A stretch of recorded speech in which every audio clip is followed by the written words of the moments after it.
Buenos días, es un verdadero placer dar la bienvenida al doctor José Luis Arriaga en nuestro Seminario Internacional de Sistemas Sociales, Redes y Complejidad. El doctor José Luis Arriaga Ornelas es doctor en Ciencias Sociales, maestro en Estudios Latinoamericanos y licenciado en Comunicación por la Universidad Autónoma del Estado de México.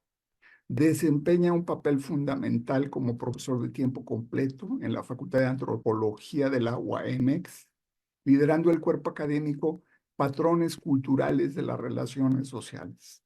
Además, es miembro del Sistema Nacional de Investigadores, del SNI, centrándose en investigaciones sobre sistemas dinámicos y discursivos. Hemos tenido el privilegio de contar con su participación en nuestro seminario, donde ha compartido su conocimiento en conferencias anteriores sobre la migración y los sistemas socioculturales desde Luhmann.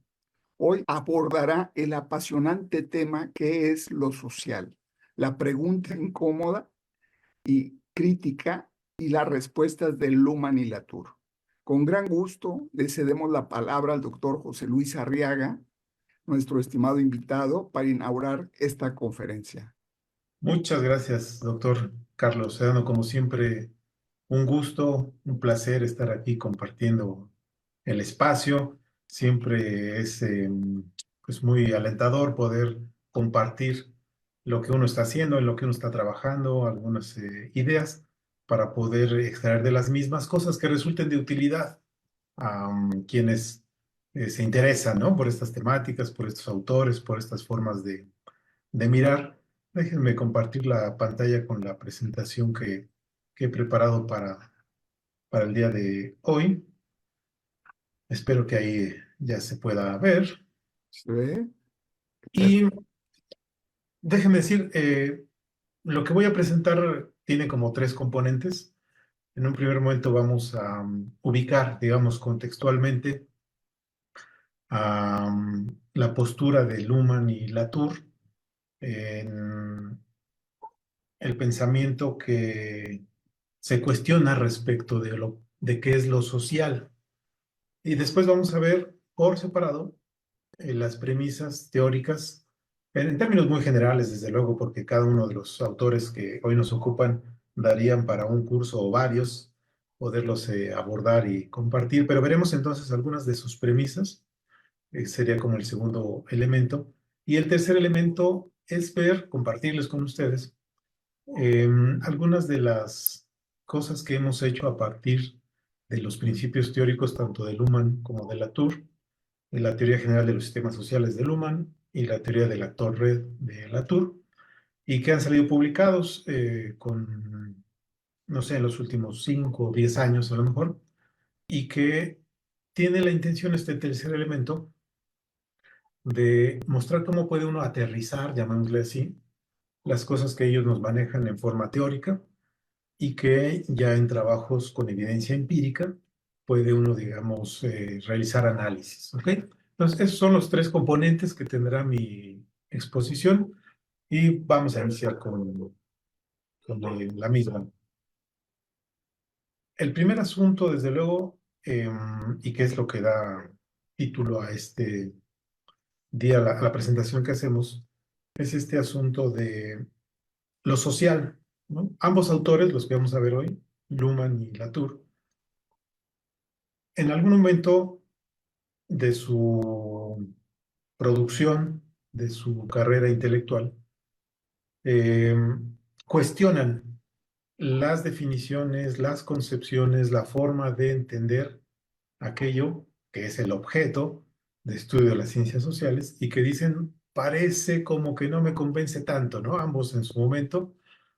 Luhmann, desde luego antes que Latour, Luhmann desde los 60 empieza a generar trabajos críticos a la perspectiva de los clásicos, ¿no? Digamos desde Durkheim, Weber, Parsons, empieza a decir, "Oh, no me convence tanto esto que dicen que es la materia que estudian las ciencias sociales". Entonces, lo social empieza a ser problemático. Lo mismo Latour, un poco más adelante, desde luego, empezarían ellos a cuestionar la forma en que es entendido. Entonces, el primer asunto es que lo social es ese objeto que los que nos dedicamos a las ciencias sociales queremos estudiar, pero que desde luego necesitamos comprender, tener una idea de lo que es.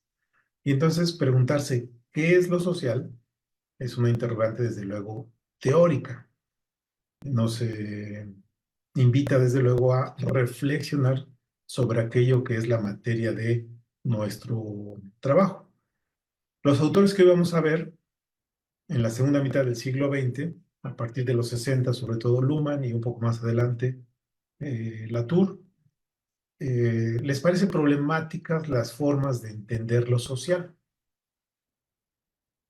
E incluso dicen ellos, hay quienes señalan que ese objeto de estudio que es lo que nos interesa ha entrado en crisis, la sociedad ha entrado en crisis. Estas eran formas de verlo, sobre todo después de la Segunda Guerra Mundial, ¿no? Y la serie de movimientos y de fenómenos novedosos que ocurren en la segunda mitad del siglo pasado y que llevan a algunos a decir, no es que la disciplina sociológica o las ciencias sociales estén en crisis, lo que está en crisis es la sociedad, entonces hay que reformular la manera de abordarla, etcétera. Bueno, pero vamos a ver qué nos dicen ellos eh, como propuesta para repensar lo social. Ambos tienen una característica en común, que es deslindarse de la perspectiva humanista. ¿Qué quiere decir eso? Descentrar al ser humano, digamos, ¿no? No colocarlo en el centro del universo, el centro en torno de lo cual gira todo. Eh, Deslindarse de la perspectiva humanista, en ambos casos, desde luego, tiene consecuencias diferenciadas, ya lo vamos a ver, pero básicamente tienen la coincidencia de que buscan disociar lo social y lo humano como planteamiento de un problema a resolver. Ellos no buscarían, por su parte, desde luego ambos siempre los trataremos así, dejar atrás lo social e incluso utilizar términos que otros llegaron a utilizar, hablando de lo post-social, sino lo que buscan básicamente es replantear el objeto, en términos teóricos estamos hablando, ¿no? Replantear aquello que es la materia de estudio. Y eso desde luego implica, por un lado, definir nuevamente el objeto, que es lo social, identificar los problemas relevantes que habría que abordar, de los que tendríamos que ocuparnos, y cómo hacerlo, ¿no? Desde luego, esos son como los rubros que se abren cuando uno dice, a ver, ¿qué es lo social? Pensemos qué es lo social y vayamos descartando las cosas que hasta ahora se nos han dicho que es lo social, si es que queremos replantearlas, porque ambos se propusieron eso, replantear qué es lo social, qué entendemos por lo social, y un gran compromiso es este de deslindarse de la perspectiva humanista, llegar a decir, ambos lo hacen con términos diferentes y con perspectivas que también ahora vamos a ver por separado distintas, pero ambos dicen, lo social eh, no es necesariamente aquello que producen los seres humanos, es más, ni siquiera los seres humanos son la unidad básica de lo social, ¿no? Esas cosas son desde luego incómodas, revolucionarias, son algo que no solo es muy provocador, sino que genera gran polémica, gran discusión, y ellos la encaran y nos ofrecen algunas alternativas para mirar lo social desde su punto de vista. Ahora, en este marco de un planteamiento crítico respecto de lo que es lo social, vamos a ver primero las innovaciones teóricas de Niklas Luhmann y su teoría general de los sistemas sociales. Eh, y después veremos la de Latour. Colocamos la de Luhmann, desde luego, es primero en tiempo. Él empezó a producir desde los años 60, estuvo generando trabajos desde esa época, y Latour es un poco más reciente. Y también eh, lo vamos a ver en este orden, porque en lo particular yo me encontré primero con Luhmann y después con Latour. En el camino, digamos, conforme uno va avanzando y va acercándose a los autores, yo también produje cosas apoyándome en los principios teóricos de la teoría general de sistemas antes de lo que he hecho con Latour. Pero entonces vamos en ese orden, ¿ok? Entonces, en el caso de Luhmann y su teoría general de los sistemas sociales, él nos diría, esta es su propuesta, su innovación teórica, acerca de cómo entender lo social.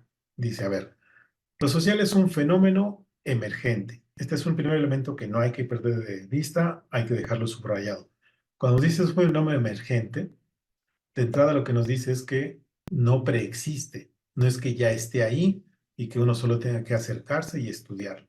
Pues dice, es un fenómeno emergente, que no puede ser explicado de manera suficiente por ninguna propiedad unilateral relativa a sujetos. Ese es un segundo elemento que no hay que perder de vista, porque es este descentramiento del sujeto, ¿no? No es el sujeto el que va a dar vida, al que podemos identificar de manera inequívoca con lo social. Entonces dice, no puede ser explicado de manera suficiente por ninguna propiedad unilateral relativa a los sujetos, actores o agentes individuales. Antes bien, exige para su emergencia la relación entre al menos dos participantes. Entonces, es un algo que emerge, es un algo distinto de los sujetos. ¿Y qué es lo que emerge cuando al menos dos participan? Él dice que la operación distintiva de los sistemas sociales es el fenómeno que emerge como unidad y que constituye un orden de realidad diferenciado, cuya operatividad es capaz de constituir sistemas sociales. Y ese algo es la comunicación. Entonces, aquí ya tenemos tres elementos muy importantes. Este último es de lo más relevante, porque para él la comunicación es la operación específica de los sistemas sociales. De entrada, él, cuando mira a la realidad e identifica sistemas, él dice, creo que hay varios tipos de sistemas. Están las máquinas, están los sistemas biológicos, están los sistemas psíquicos y están los sistemas sociales. Para cada uno de esos sistemas habría operaciones específicas que le son características. En el caso de los sistemas sociales, la operación específica, dice él, esa es su propuesta, es la comunicación. Pero, aquí viene un gran pero, la comunicación es algo improbable. Entonces, vean el embrollo en el que nos mete. Dice, lo social solo es posible si hay comunicación, pero la comunicación es algo improbable. Entonces se complica el asunto, ¿no? No nos es tan fácil ver lo que él quiere mostrarnos. Entonces está el asunto de la comunicación. Es un elemento importante. También está el otro de la emergencia, porque hace alusión a algo que es contingente, algo que puede ser o puede no ser. Puede ser de una manera o puede ser de otra. Es impredecible. Y la comunicación como operación específica.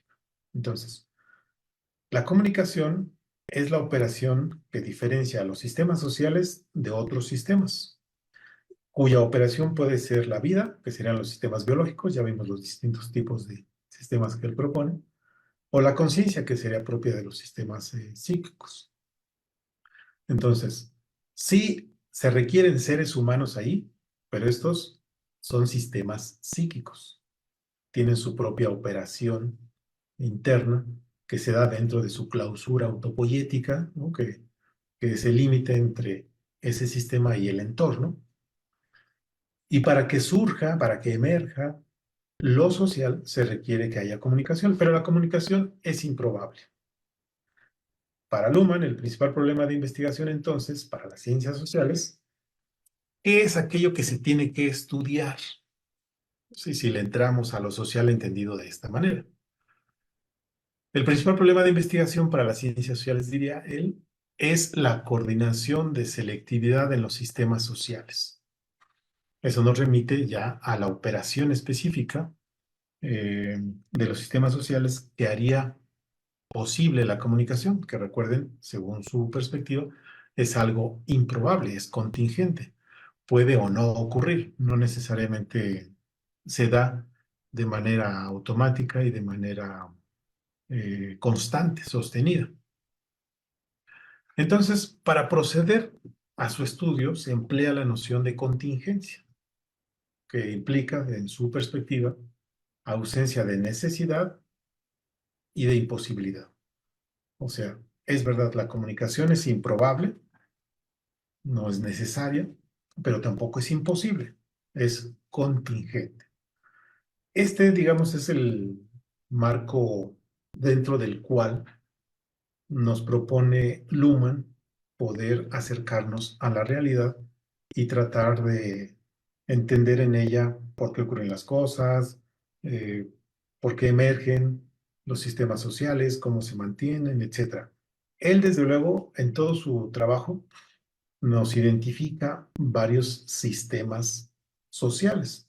El sistema económico, el sistema jurídico, el sistema educativo. Hay varios sistemas que él identifica operando en nuestra sociedad, porque dice la nuestra es una sociedad diferenciada en términos operativos, ¿no?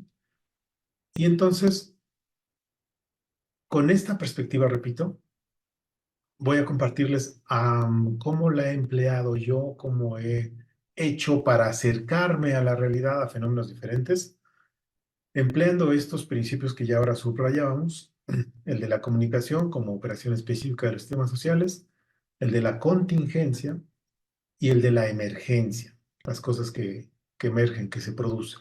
¿Ok? Un primer uso es el que volcamos a un estudio realizado en la Universidad Autónoma del Estado de México, que es donde yo estoy adscrito, y específicamente con su actividad editorial, la producción de libros. Yo estuve durante un tiempo encargado de eso en esta universidad en la que yo laboro y entendía yo que hacer libros, publicarlos, editar libros, compartirlos, publicarlos, era una actividad que como que se espera de las universidades, como decir, bueno, pues es algo que tienen que hacer, así como que tienen que dar clase, también tienen que publicar libros. Y sin embargo, al ver los números de las editoriales universitarias, yo notaba que no necesariamente todos los libros que se publican terminan por caer en las manos de lectores. Y entonces empieza como a cuestionarse uno qué sentido tiene estar publicando libros con el sello editorial de la universidad si los mismos no terminan por ser eh, leídos. Y entonces eso me llevó a, aprovechando la perspectiva de Luhmann, a preguntarme si se estaba logrando la comunicación en este proceso que es doblemente contingente. ¿En qué sentido es doblemente contingente? En el sentido de que de el mar de cosas que la universidad podría publicar, elige algunas. Ahí hay una primera elección, que es reducción de complejidad, diría el uno, y que es, a ver, yo del 100 opciones que tengo, elijo esta para editarla y publicarla. ¿Ok? Esa es una primera contingencia. Pero una vez que ya lo hice, que ya la convertí en un producto editorial, viene otra contingencia, que es del mar de opciones editoriales, una persona elige ese libro, lo lleva consigo, lo lee y genera algo a partir de ahí. Esto podría ocurrir, pero también podría no ocurrir, por eso es doblemente contingente. Y si no ocurre, si solo la universidad selecciona lo que va a editar, lo publica, pero nadie selecciona ese libro para completar el círculo de la comunicación, algo ahí no está cerrando ese circuito. Entonces, en este trabajo que apareció publicado en este texto bajo el título La doble contingencia en la edición universitaria y en otros productos colaterales como este artículo que está ahí, que se llamó Editar no basta o los improbables lectores del libro universitario. ¿Qué es lo que hicimos? Que en esta situación que les digo que yo me encontraba, la cuestión por dilucidar consistía en que cuando una universidad, y yo no ocupé el caso específico de la Universidad Autónoma del Estado de México porque eran los datos que tenía a la mano, pero también me di a la tarea de, con otros colegas que se dedicaban a ser editores de universidades, recabar un poco los datos de cuántos títulos se editan al año y cuántos son sus volúmenes de ventas, etcétera. Entonces yo lo que quería dilucidar es, cuando una universidad pública, bueno, pública o privada, edita un libro, Tal acto encierra una doble contingencia, relativa por un lado a la selección de lo que se publica y por el otro vinculada a que algún lector seleccione esa publicación. La doble contingencia vuelve casi imposible la comunicación y esa es la materia precisamente de lo que nos plantea Luhmann, ¿no? Cuestionarnos, a ver, aquello que damos por sentado que es social, no necesariamente tendría que serlo si lo examinamos a detalle. Y en este caso, lo que encierra la actividad editorial se supone que es una contribución que hace la universidad a la sociedad. ¿Qué contribución hace? Ah, bueno, pues difundir el conocimiento, ¿no? Eso es lo que justifica que lo haga. Pero cuando lo vemos a detalle, y los números ahí lo constatan, en esos trabajos está consignado, no vamos a entrar más a detalle en los resultados de esa investigación, pero en términos generales podríamos decir que no se completaba el circuito de la comunicación en la mayoría de los casos, que de ese proceso doblemente contingente, en solo muy pocos casos llegaba a generarse comunicación que en realidad se constituyera en un producto social. ¿Cuál sería ese producto social? Este diálogo entre al menos dos actores, el autor del libro y el lector del mismo, y que eso podríamos ya decir se suma a la sociedad, ¿no? En este trabajo utilizamos así los conceptos de contingencia, en este caso doble contingencia, de comunicación y de emergencia, algo que no necesariamente se completa. Después, si cuando yo termine hay algunos comentarios sobre esto, podríamos entrar un poquito más a detalle, pero solo esto es ilustrativo, digamos, ¿no? Otro uso es este otro texto que yo produje ya hace algunos años, en el que igual empleamos los principios teóricos de la teoría general de los sistemas sociales de Luhmann. Y aquí lo que nos preguntábamos era algo en torno de los procesos de innovación curricular.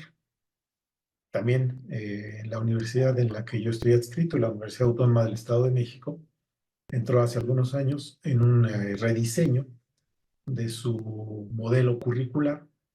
Y entonces también nos preguntábamos, fue digamos una problematización que quisimos hacer, ¿qué tanto la innovación curricular trastoca o no la operación específica del sistema social llamado educativo, ¿no? Porque nos parecía que, de acuerdo con la perspectiva de Luhmann, los sistemas sociales funcionalmente diferenciados, dentro del cual estaría el sistema educativo como uno de ellos, tienen una operación específica, que es algo de lo que él habla, que queda intocada, no se trastoca, cuando hay un proceso de innovación curricular.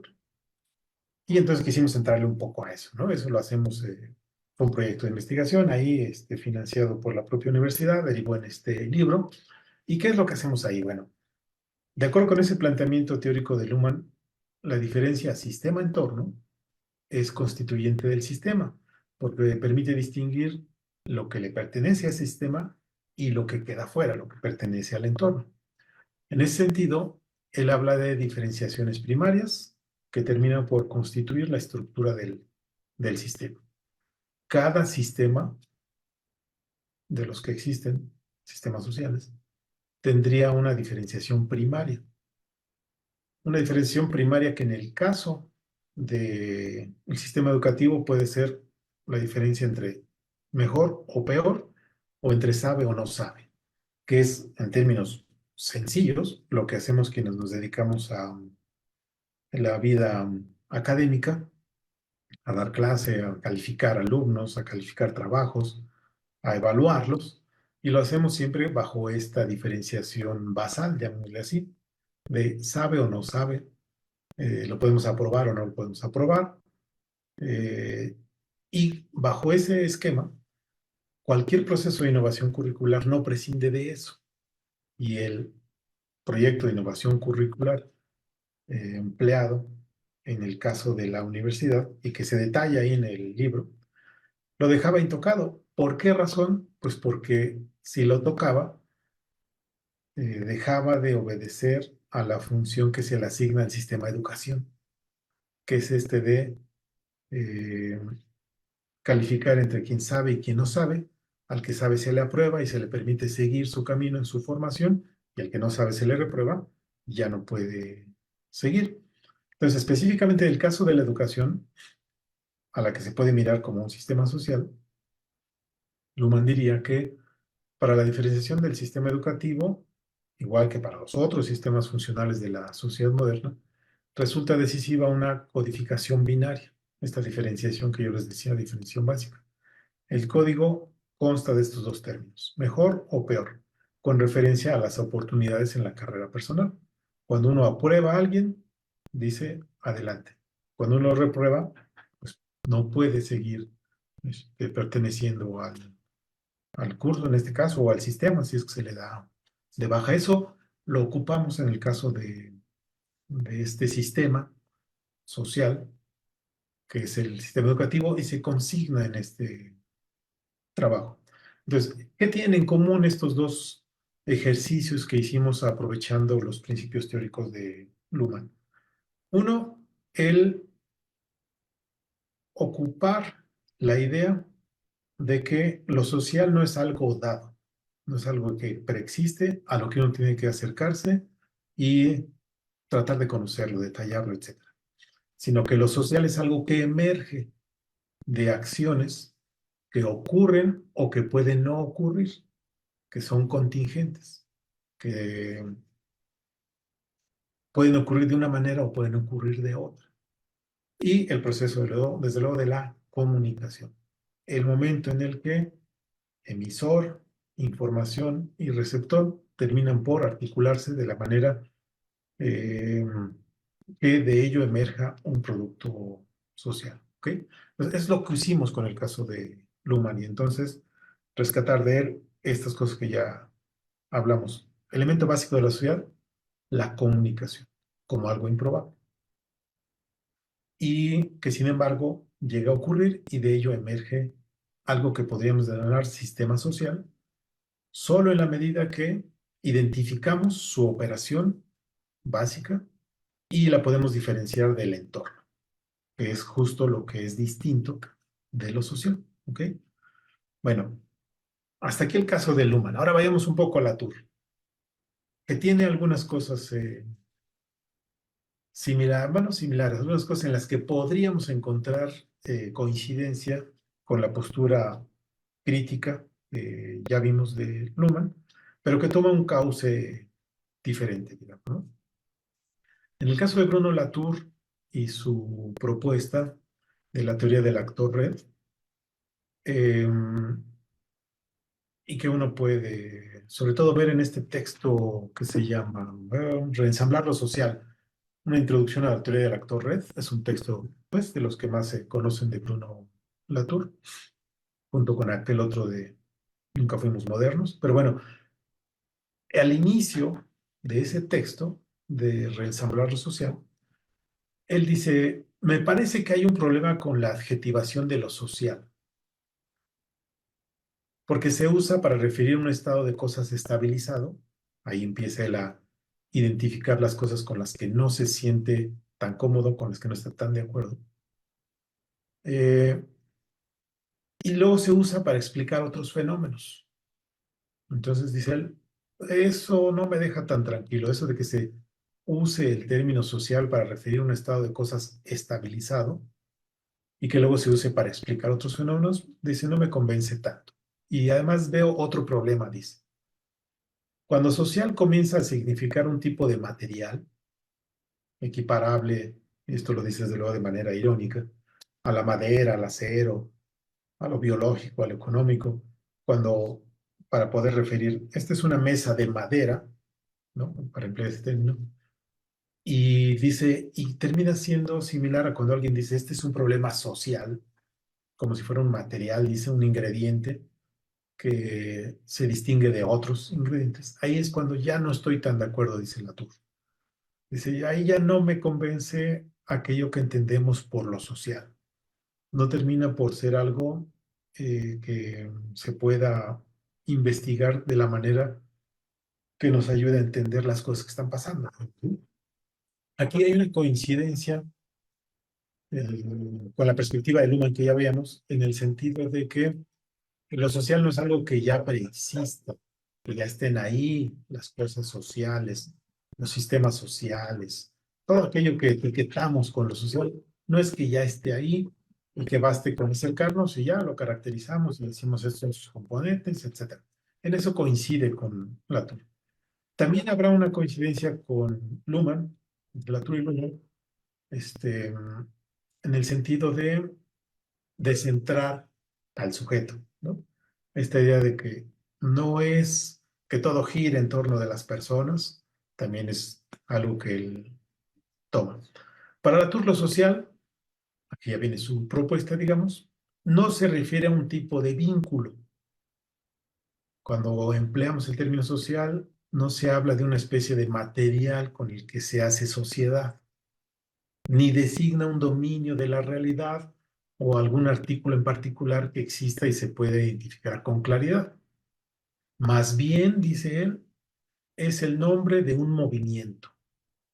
Es una asociación entre entidades que de ninguna manera son reconocibles como sociales en el sentido habitual, excepto en el breve momento en el que son reorganizadas. Esto condensa de alguna manera su respuesta crítica a aquello que se entendía por lo social. ¿Ok? ¿Qué debemos subrayar, destacar o con qué nos debemos de quedar aquí? Desde luego con este término de una asociación entre entidades. Una asociación porque, para él, las ciencias sociales, la sociología sería la ciencia de las asociaciones. O sea, la materia que hay que estudiar son las asociaciones. Entonces es un primer término que hay que subrayar. Es el nombre de un movimiento, es una asociación entre entidades. Y este segundo término también encierra algo que resulta incómodo para algunos, criticable para otros, porque él cuando dice entidades no se refiere solamente a los seres humanos. Él diría que la sociedad, aquello que él redefine como lo social, también debe incorporar a actantes, no solo actores. Y por actantes, desde luego, se refiere a objetos, a artefactos técnicos, a máquinas, que se convierten en determinantes en algunas redes que él dice que es lo que hay que estudiar, ¿no? Entonces, social es aquello que está pegado, dice él, por muchos tipos de conectores. Y eso es lo que hay que explicar. Cómo están conectados, cómo se reasocian, cómo se están relacionando constantemente y hay que ver la manera en que eso ocurre justo cuando está ocurriendo, cuando se da el movimiento de asociación, no con entes ya estabilizados. Cuando él habla en términos de, o sea, su teoría del actor red, llegará un momento en que una red se estabiliza y se vuelve visible para los ojos casi de cualquiera. Pero dice, pues si vuelve visible a los ojos de cualquiera, pues el cientista social no es cualquiera. Él tendría una tarea distinta que cumplir, que no es la de ver lo que todos los demás ven. Entonces, ¿qué es lo que sí podría ver distinto del resto de las personas? Pues precisamente las asociaciones y ver los distintos tipos de conectores para ver cómo es que se ensambló eso. Entonces, lo que se debe estudiar son los colectivos fundados por asociación. Pero ¿qué hay que hacer en un trabajo de investigación? Bueno, pues ubicarse justo cuando se da la formación de grupos, porque cuando ya se estabilizan sus conexiones, se tornan invisibles las mismas y hasta incluso mudas, ¿no? No dicen gran cosa, acercarse a una cosa ya estabilizada. Entonces, vean, el planteamiento de Latour, al igual que el de Luhmann, tiene una respuesta distinta, una apuesta innovadora para la respuesta básica de qué es lo social. Con Luhmann ya vimos, tiene ahí algunos principios teóricos y Latour tiene otros que nos invitan a ver movimientos de asociación de ensamblado y reensamblado, porque además dice eso está ocurriendo todo el tiempo. Recuerdo por ahí en alguno de sus textos, creo que es en el de Nunca Fuimos Modernos, dice, yo abro el periódico e identifico en las notas que ahí se consignan permanentes movimientos de reasociación. En la nota de una alianza política entre un grupo y otro, hay una reasociación. O entre dos grupos sociales que se asocian para oponerse a una reforma, hay un reensamblado ahí. O entre personas que cambian de lugar de residencia, o sea, flujos migratorios, tenemos reasociaciones. Dice él, podemos ver que todo el tiempo eso se está rehaciendo, se está moviendo, no es estático. Entonces, consecuentemente, la mirada no tiene por qué ser estática. Hay que ver más bien movimientos de asociación. Lo que estudiamos o la actividad científica que realizamos sería la ciencia de las asociaciones. Es lo que él nos propone. ¿Ok? Lo social entonces no son entidades estables, diría él. ¿Cuál es la actividad que hay que hacer? La de rastrear asociaciones. Y esa es una propuesta, digamos, de diseño metodológico. ¿Cómo me planto frente a la realidad y qué voy a hacer en ella? Mi misión sería, siguiendo esta perspectiva, rastrear asociaciones. Y en ese proceso de rastrear asociaciones hay que considerar actores heterogéneos, porque el dominio de lo social va más allá de lo humano, ¿no? Recuerden que dijimos al inicio, en Luhmann y en Latour, hay una postura no necesariamente humanista, en el sentido de colocar en el centro al ser humano y decir que todo el universo gira en torno de nosotros. Entonces dice, al rastrear asociaciones hay que considerar actores y actantes, o sea, algo heterogéneo. El dominio de lo social, repito, va más allá de lo humano. Y entonces los colectivos, eso que sería la materia de interés, se constituyen por agregación de asociaciones vinculadas, ensambladas, es decir, se constituyen como red. Esa es su explicación de por qué una teoría del actor red. Entonces, en Luhmann y en Latour encontramos propuestas, a mi juicio, provocativas, en el sentido de decir, oye, sí hay cosas que podríamos decir distintas de las que histórica y tradicionalmente se han dicho. Podríamos darnos a la tarea de revisitar cosas que parecían ya explicadas, verlas desde un modo distinto y encontrar también explicaciones distintas. ¿Ok? Entonces, ¿cómo he usado yo estos principios teóricos de Latour, que repito, también son muy provocadores en el sentido de que lo mueven a uno a hacer preguntas distintas, que eso es algo que también siempre estamos buscando? Bueno, este es un trabajo que hicimos y que apareció publicado por ahí del año 2017, ahí está la referencia.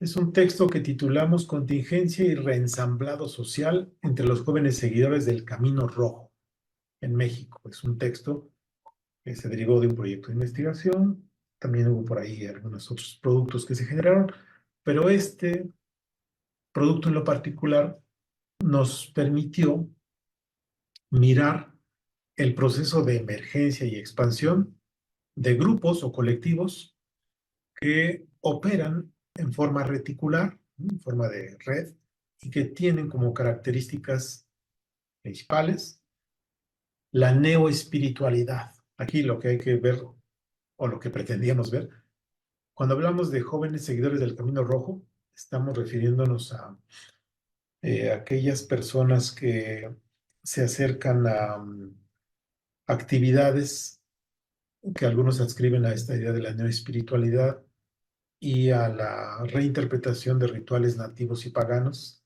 la neomexicanidad o los ritos de nativos americanos, lakotas, en fin, y que han empezado a echar raíz en algunos grupos de jóvenes que más que adscribirse a la tradicional religión propia de las familias de la que forman parte ellos, o sea, identificarse como católicos o como cristianos en términos generales, empiezan a encontrar un camino al ámbito de lo espiritual en este tipo de prácticas.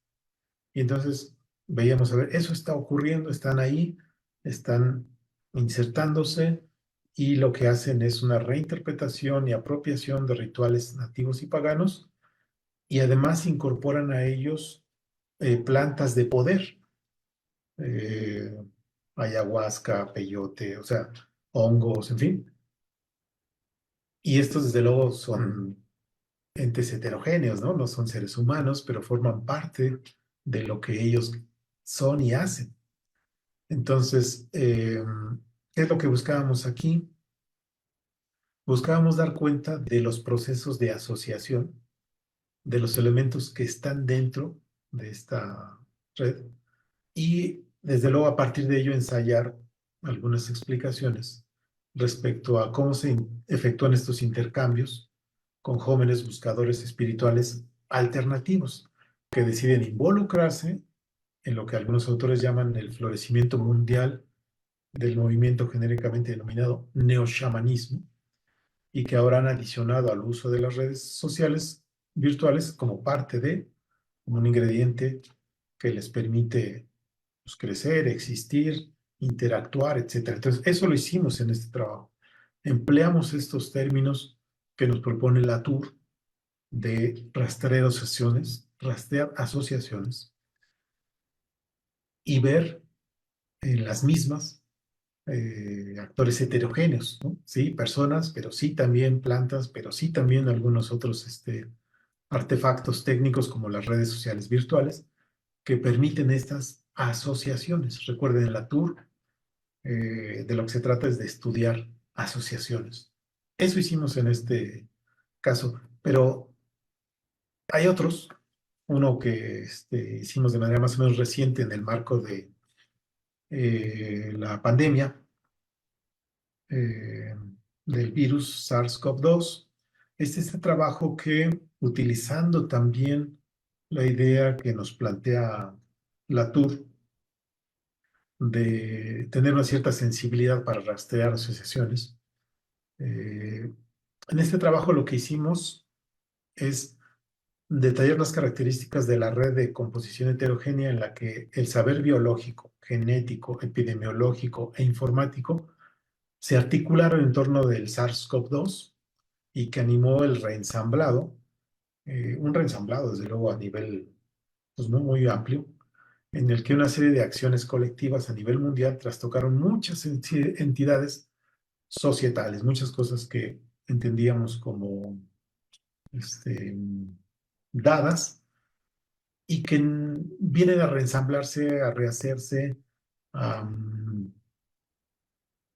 sí, reensamblarse es el término que él emplea y puede ser de utilidad, a raíz de la presencia de un actante nuevo, que es incluso hasta invisible, pero que se hace presente, que es un virus, el virus SARS-CoV-2. Aquí, si me lo permiten, tengo aquí un poco el pasaje que nos, de una parte de este artículo, que todavía no sale, está en prensa, pero nos permite un ejercicio interesante de cómo se arma una investigación siguiendo estos principios. Creo que sí lo ven ahí, ¿verdad? Muy bien. Vean este pasaje en el que decimos que la teoría del actor red permite señalar, por ejemplo, que mientras el virus se mantuvo como patógeno propio de una especie animal, la relación con los humanos, de luego, no existía, no podría ser catalogada como social.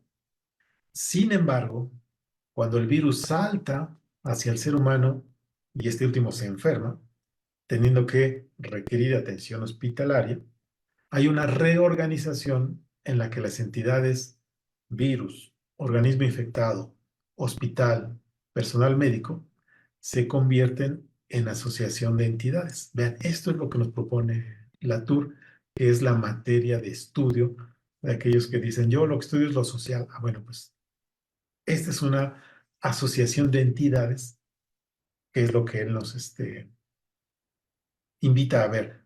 Vean, aquí me gustaría ver esta narración que está aquí más adelante, donde dice, pongamos atención en las conexiones que se habían estabilizado en forma de red a lo largo del tiempo, en un lugar desconocido para la mayoría de nosotros, y que es el famosísimo ahora mercado mayorista de mariscos de Wuhan, en la provincia de Hubei, en China. Todos lo escuchamos, ¿no? Porque cuando empezaron a correr noticias, a dispersarse la información respecto al origen del virus SARS-CoV-2, todos nombraban ese mercado, en Wuhan, allá en China. Y entonces, ahí, siguiendo la perspectiva del humano, podríamos identificar esto. Ahí las conexiones básicas eran entre vendedores, compradores y productos. Estos últimos, la mayoría eran animales, tanto vivos como muertos. Y desde luego el propio sitio, el mercado. Ahí, digamos, había una conexión pues, ya estable, digamos, ¿no? La interacción dentro de esa red ya estabilizada era cotidiana y antigua.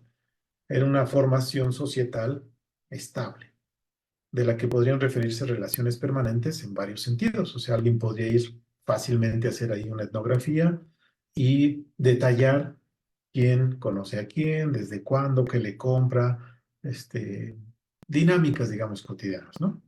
Pero en términos de la teoría del actor red, eso sería una asociación, una organización específica de elementos animados por criterios como los costos, la dificultad o facilidad para conseguir X productos en un animal, la oferta, la demanda, etc. Ahí hay criterios económicos y los actores principales en esta red son el dinero y los más de 1,000 comercios ahí localizados, compradores, animales, entre otros. Esa es la asociación que estaba ahí. Pero ocurrió algo. El 1 de diciembre de 2019, uno de los protagonistas de esas conexiones estables en ese mercado dejó de acudir. O sea, ese día no fue y más bien tuvo que ir al hospital regional, desde donde luego lo trasladaron al Hospital Central de Wuhan. ¿Quién es esa persona que no acudió el 1 de diciembre de 2019 a su habitual actividad en el mercado de Wuhan? Un hombre de la tercera edad que tenía varios síntomas que le impedían acudir al mercado, como lo hacía cotidianamente. ¿Por qué razón no fue ese día al mercado? Porque tuvo una conexión inesperada con un agente hasta entonces extraño, desconocido, no incorporado a la red estable del mercado de Wuhan. ¿Con quién tuvo esa conexión inesperada? Con un virus, básicamente alojado en algún animal, pero que, producto de una mutación, saltó hacia el organismo de esa persona. Ahí hay una conexión no habitual. Y entonces ese hombre, que cayó enfermo a principios de diciembre de 2019, fue el primer caso de alguien que en esa ciudad, allá al sur de China, se vio precisado a entablar nuevas conexiones en otra red. O sea, él lo veíamos cotidianamente en la red del mercado mayorista de Wuhan. Ahí se la pasaba, ¿no? Esa es su actividad. Pero producto de esta conexión inesperada con el virus, con ese ente que normalmente no estaba ahí en su red, tuvo que entablar conexiones con otra red. ¿Cuál red? La red del sistema de salud. Y entonces, a partir de la influencia del virus, para entonces desconocido y para él, además, invisible, entra en contacto con otra red. O sea, se ve precisado a entablar conexiones, recuerden, este término es muy importante en el caso de Latour, con otra red. Y luego, una semana después, ya para el 8 de diciembre, ya eran varios los casos de neumonía de origen desconocido, digamos, ¿no? Lo cual movilizó al personal hospitalario. También movilizó a las autoridades del centro de salud y a los familiares de los enfermos. ¿Qué hay cuando decimos que los movilizó? Estamos presenciando reasociaciones, que es lo que nos dice Latour que hay que estar investigando. Las asociaciones, sería una reasociación. Y los criterios que animan las interacciones que ellos ahora se ven precisados a entablar con otros actores, son distintas de aquellas con las que entablaban relación antes de eso. Y entonces, lo que importa ahora, en la situación en la que se encuentran esas personas, es lo que dice el doctor. Y son protagonistas además en esa circunstancia los medicamentos, el instrumental del hospital, los enfermeros, todo lo que rodea a esta otra red estabilizada que es el sistema de salud. Entonces, a las mismas personas ahora se les puede ver asociándose con otros actores y actantes distintos, y además bajo condiciones muy distintas y por otros motivos. El artículo continúa, es igual lo que está por salir publicado, pero básicamente lo que quise mostrarles aquí es cómo empleamos estos principios teóricos de Latour eh, para rastrear asociaciones, porque él además nos dice, eso es lo que hay que hacer cuando se propone uno hacer investigación utilizando la teoría del actor red. Lo que hay que rastrear son esas asociaciones que además están ocurriendo permanentemente, ¿no? Por lo cual siempre habría materia para seguir investigando. Otro uso, y este es el último que quiero compartirles, de los principios teóricos de Latour, tiene que ver con este texto que también está por salir. Este es un capítulo del libro que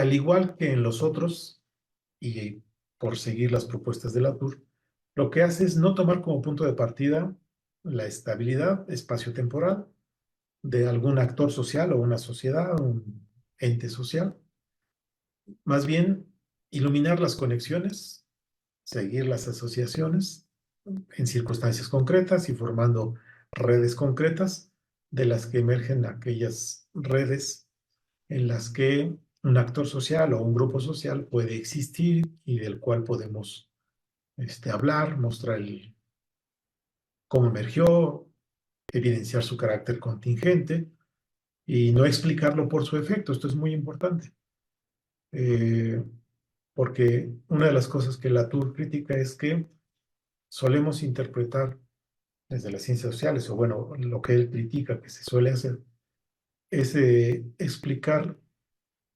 las asociaciones por sus efectos y hacerlo de manera retroactiva, omitiendo, ignorando el cómo se dieron las asociaciones que generaron ese ente colectivo, ese fenómeno social, llamémosle así. Esto también lo podemos ver, este es el cuerpo del texto. Solo vamos a recuperar una parte, así como hicimos con el ejercicio efectuado con el caso del virus. Aquí es un texto que tiene que ver con los creadores de contenido, los youtubers, los influencers, los tiktokers, estos personajes de novedosa aparición en nuestro tiempo y que viéndolos desde el ángulo que nos propone Latour mirarlos, puede uno identificar que no existen ontológicamente, o sea, no es que eh, exista la figura del influencer como algo que ya está ahí y que siempre va a estar ahí y que lo encarnarán siempre las mismas personas, sino que si nos proponemos rastrear las asociaciones, veremos cosas interesantes. Dice en el cuerpo de este texto. De la propuesta de Latour se va a recuperar la noción de actor-red y en particular la idea de redes sociotécnicas. Pero no se trata, y esto es algo que también quisiera subrayar, de que la teoría del actor-red sea como una receta que hay que aplicar nada más, sino que consideramos eso un conjunto de sensibilidades para mirar la coordinación o el orden que se forma en algunas asociaciones, que después llamamos entidades sociales. Puesto en palabras sencillas, al hablar de los creadores de contenido o influencers, no se estará refiriendo a entes cuasi metafísicos. Más bien, se busca cambiar el enfoque y pensar en procesos que se construyen en redes concretas e implican interacciones de todo tipo en circunstancias concretas. Esto último es posible con el acercamiento etnográfico. Acá lo que hicimos es un acercamiento etnográfico a influencers o aspirantes a influencers y ver la manera en que lo que buscan es conformar redes, buscan que las mismas se mantengan estables y crezcan, porque en esa medida pueden ellos existir como influencers. Entonces, detrás de la palabra influencer o creador de contenido,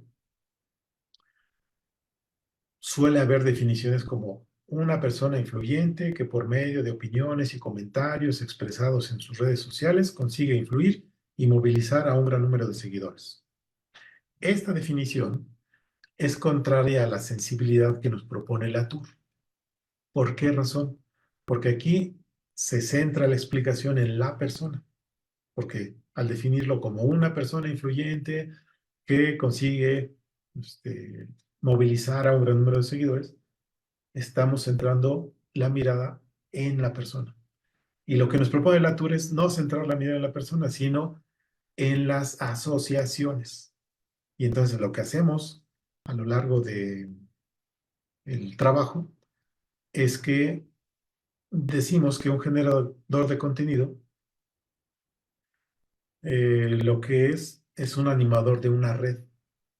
Ustedes pueden verlo muy fácilmente, cualquier influencer, youtuber, tiktoker, que permanentemente están invitando a que uno le dé like a sus contenidos, que uno se suscriba a sus canales, que uno comparta los contenidos.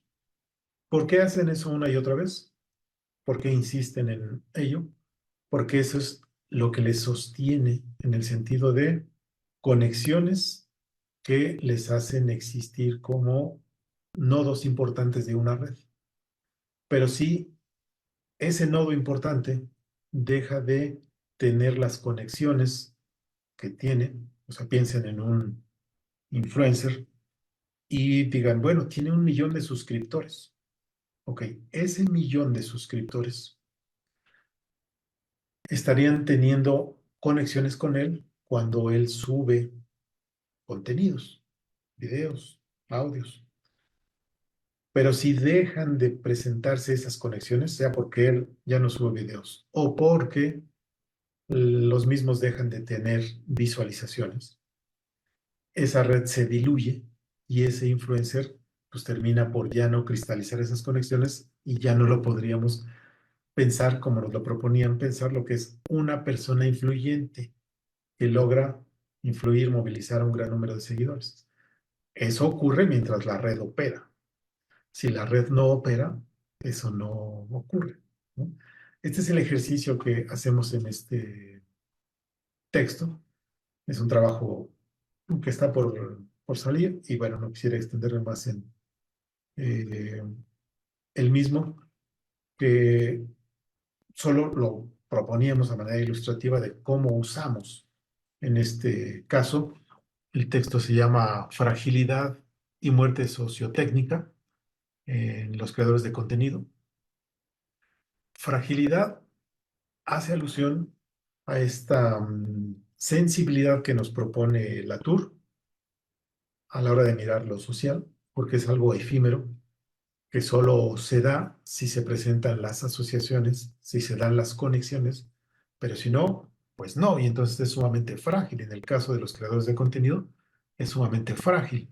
Y quisimos dar el ángulo de la muerte sociotécnica porque, hablando de los nativos digitales, ¿no? Esta generación de nuestro tiempo, que desarrollan su vida en buena medida, en gran parte de su tiempo, en las redes sociales digitales, que producen bytes más que cosas materiales. Cuando alguien intenta ser creador de contenido, influencer, TikToker, YouTuber, en fin, eh, pone a prueba la facilidad o no de generar conexiones. Si las genera y en gran número, pero además mantiene eso estable, se convierte en influencer, en creador de contenido. Pero si no lo logra, es una especie de muerte sociotécnica para su cuenta, para su canal, para su perfil, porque no genera las conexiones, ¿no? Más o menos por ahí va ese trabajo y es, repito, solo ilustrativo en términos de qué se puede hacer siguiendo las propuestas teóricas de eh, Latour, de Bruno Latour. Bueno, hasta aquí yo termino, agradezco desde luego el espacio. Eh, lo que quise plantear es algo que en lo personal ha resultado del acercamiento a estos dos autores, muy interesantes ambos, muy provocativos en términos de lo que sus propuestas nos permiten hacer a la hora de llevar a cabo investigación, como acercarnos a la realidad, que es lo que hay que mirar.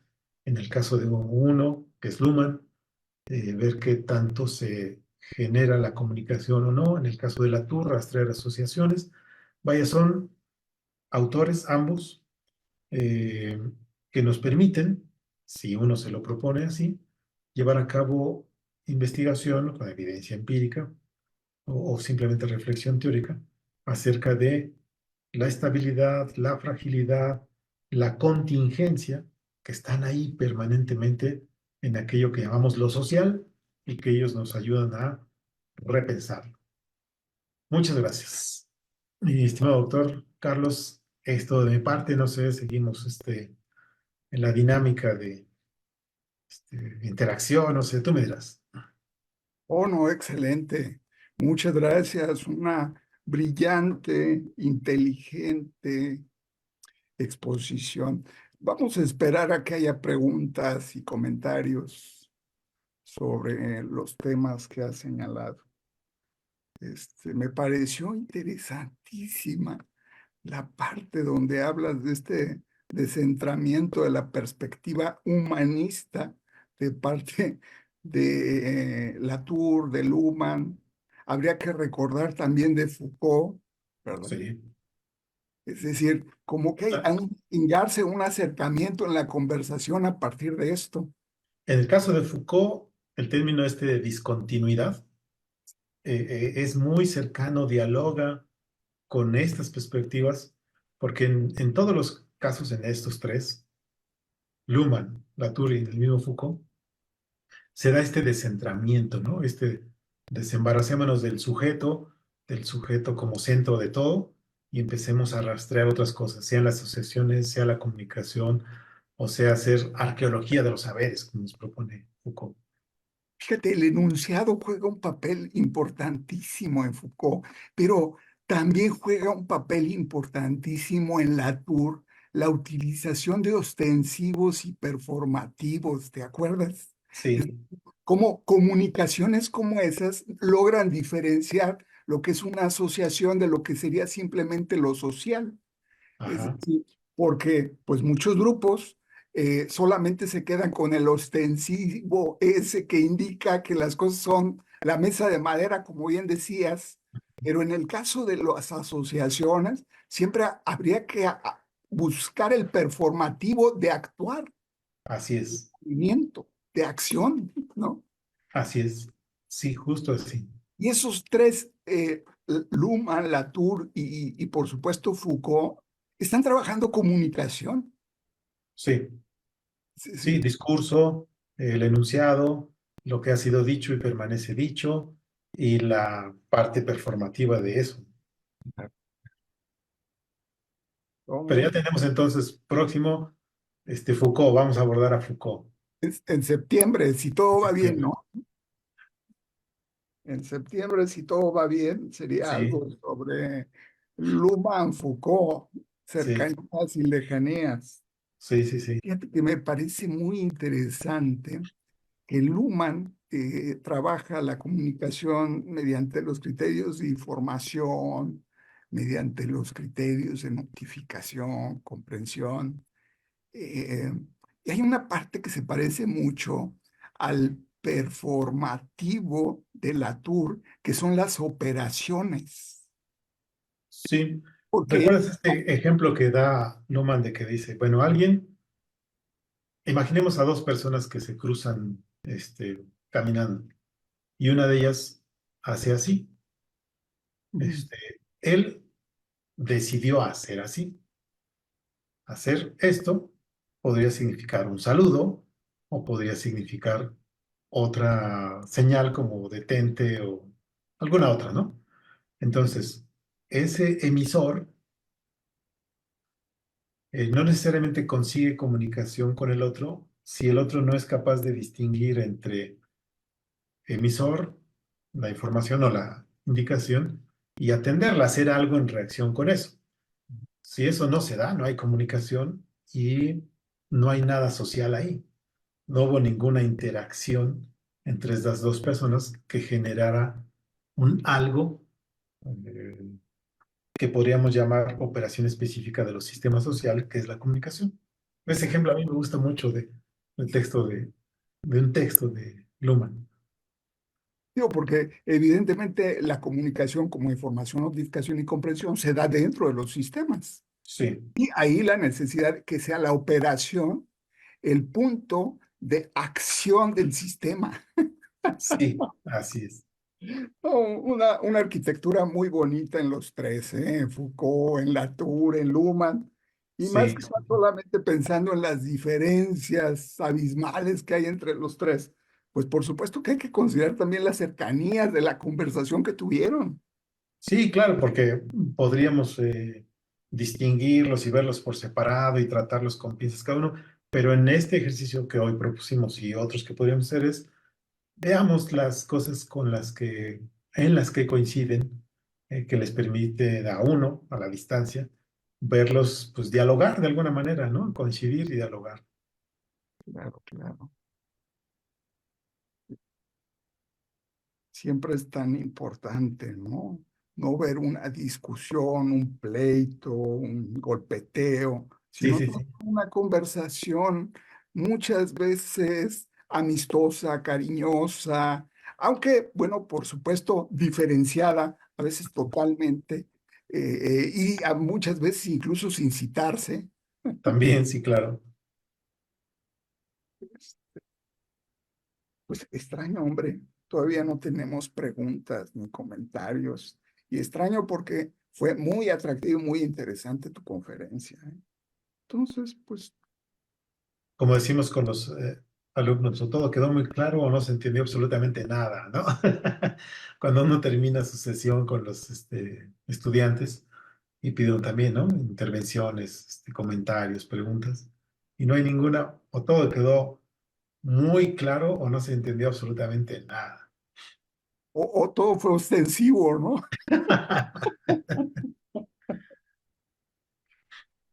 Una preguntita, ¿tú la alcanzas a ver? No, yo no. No, déjame checar. Aquí está, mira. Ajá, Nuestro gran amigo Andrés Amat Cáceres dice, saludos. ajá. Muy interesante lo que rescata el profesor Sedano. Ah, caray, pensé lo mismo. Ahora en un mundo en donde se tiende a ocupar técnicas conductistas como la doctrina del shock o el caos de los incendios en los veranos de los países más subdesarrollados, como ahora en Chile, se hace evidente un cambio de paradigma en la educación paternalista y castrante que persiste en Latinoamérica. Zas. Tenemos otro comentario de José Pablo Tobar Quiñones, nuestro estimado doctor. Dice, interesante ponencia, José Luis. Es muy iluminador la manera en que pones a dialogar la teoría con fenómenos actuales, como el de los influencers, y los espacios digitales virtuales que se generan en las redes sociales y otras herramientas similares. En este último caso, y centrándome en YouTube, aunque entiendo que la situación se aplica a otras RRSS, me gustaría preguntarte cómo valoras que los algoritmos con los que estas herramientas deciden mostrarte un contundio obedecen al operar de una red neuronal que funciona como una caja negra y que ya está lejos de cualquier capacidad de comprensión humana.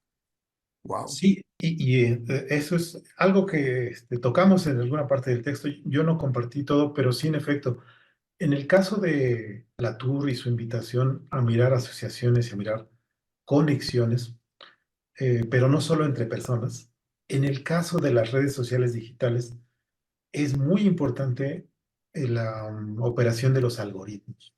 Los algoritmos hacen visible algo o lo ocultan, impulsan algo o dejan de alentarlo. Y eso desde luego anima la conversación, anima el consumo, anima las visualizaciones y reproducciones de videos o de contenido en general. Y desde luego un creador de contenido está sujeto a ello, a que el algoritmo lo banee o lo exponga, lo impulse y termine por ser visible o no. Y entonces ese algoritmo pues es un ente no humano, es un actante, diría la perspectiva de Latour, con el que tienen también que interactuar los creadores de contenido. Entonces, no es solo que yo me siento frente a una cámara, digo cosas y la monto en una red esperando que me vean, me den like, se suscriban a mi canal, le den comentarios, lo compartan, etcétera. Sino que en medio hay estos dispositivos, desde luego también primero la tecnología que hace posible que yo me grabe y que lo suba a una plataforma, y los algoritmos que están detrás de la operación de esa plataforma y que pueden hacer que yo, en cuestión de minutos o de horas, me vuelva viral mi contenido ese que he subido, o no termine por verlo más que mis amigos, ¿no? Y esa misma red que tengo en el mundo analógico sea la que se traslada al mundo digital y de ahí no paso, es la misma red, digamos, ¿no? Es muy, muy interesante explorar esas cosas porque sí, también yo escribía algo. ¿Recuerdan ustedes que hace, no sé, unos 3 años, cuando era presidente, el señor Trump, le cancelaron su cuenta de Twitter por los contenidos que subía, ¿no? Y entonces, lo que hay ahí, este, detrás de algo que pareciera meramente tecnológico, ¿no? Artefactos, también se vuelve político. Y entonces están las cosas articuladas, ¿no?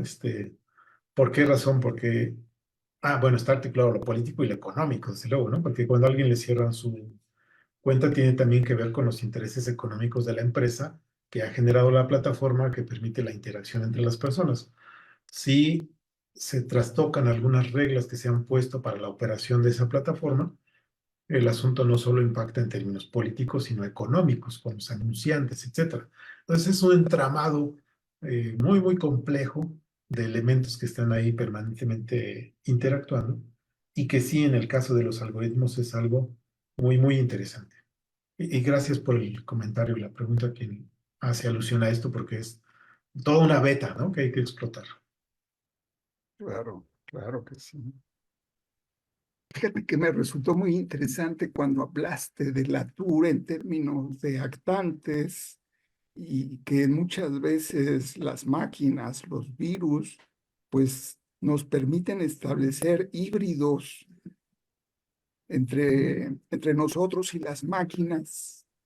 No se hubiera entendido la pandemia sin la utilización del Internet y la computadora para continuar dando clases, y ahí sí nos convertimos en híbridos para poder trabajar en conjunto. Eh, pero también me parece muy interesante esto que podría denominarse los algoritmos como nuevas formas de comunicación, nuevas formas de comunicación.